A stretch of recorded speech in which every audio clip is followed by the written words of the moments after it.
Salut à tous, salut à toutes, et oui, vous êtes bien sur Mathieu Magie, j'espère que vous allez bien, et aujourd'hui on se retrouve pour une toute nouvelle vidéo. Avant de vous parler du tour que je vous présente ce soir, je voulais vous parler d'un abonné qui a une chaîne YouTube de magie. Sa chaîne s'appelle Magie Benaspic. C'est une chaîne où sont présentés des tours de magie qui sont vraiment impressionnants. Et vraiment le contenu est intéressant, donc n'hésitez pas à aller voir ces vidéos. Normalement le nom de sa chaîne s'affiche sur votre écran et de toute façon vous aurez le lien en description, donc n'hésitez pas à aller vous abonner à cette chaîne et puis à liker et à commenter ces vidéos parce que vraiment le contenu est pas mal. Ceci étant dit, je vais vous parler donc du tour que je vous présente ce soir, qui est une estimation au poker. Alors qu'est-ce que c'est? C'est un tour de magie que j'ai transformé en une petite démonstration de triche au poker. Voilà, normalement ce tour soit en condition réelle avec un spectateur. Là je l'ai modifié justement pour faire une petite démonstration de triche. J'espère que ce tour va vous plaire et puis je vous souhaite un très bon visionnage. Petite démonstration de triche au poker avec un jeu de cartes. Mais avant de s'intéresser au jeu de cartes, je vais vous dire les deux outils que nous allons utiliser ce soir, à savoir la chance et l'estimation. La chance va être symbolisée par les dés. Les dés peuvent être inspectés. Voilà, on peut vérifier, ils ne sont pas truqués. Et on va les lancer au hasard. Ok, très bien. Pour l'instant, les dés ne sont pas importants, c'est juste pour symboliser la chance. Voilà. Maintenant, ce qu'on va faire, c'est qu'on va mélanger le jeu pour être sûr qu'il n'y ait pas de triche possible. Mais oui. On va essayer de compliquer la chose pour le tricheur. Comme ceci. Et bien évidemment, on va couper. Et vous savez quoi? On va même brûler la première carte. Que veut dire brûler? Si vous êtes joueur de poker, vous le savez. C'est on prend la première carte et on la perd. Pourquoi est-ce qu'on fait ça? C'est pour éviter que, justement, on connaisse l'identité de la première carte. Ceci étant fait, on va maintenant couper le jeu. Le tricheur va couper le jeu. Et normalement, il arrive à estimer le nombre de cartes qu'il a coupées. On va essayer.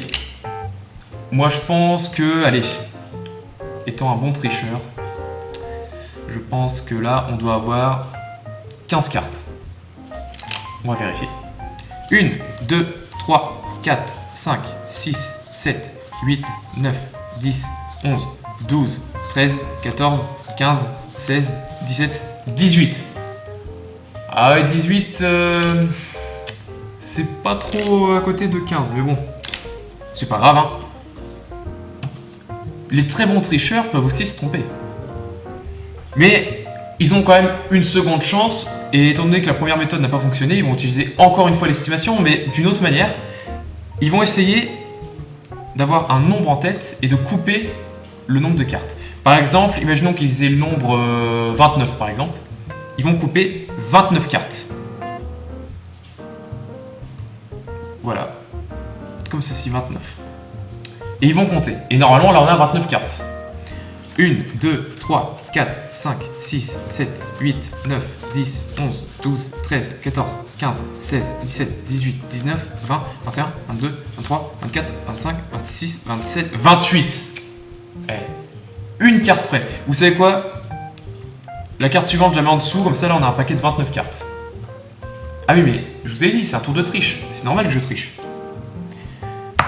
Bon, là vous vous dites, Mathieu, il est pas très bon pour estimer le nombre de cartes quand il coupe. Non, c'est vrai.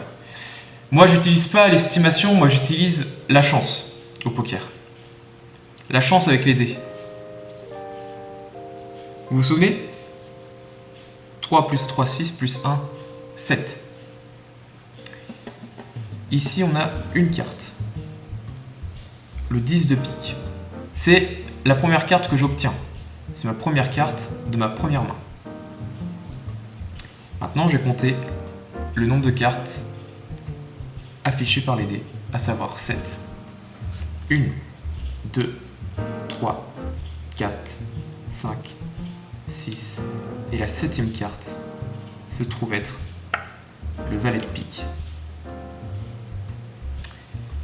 On fait un poker à 5 cartes.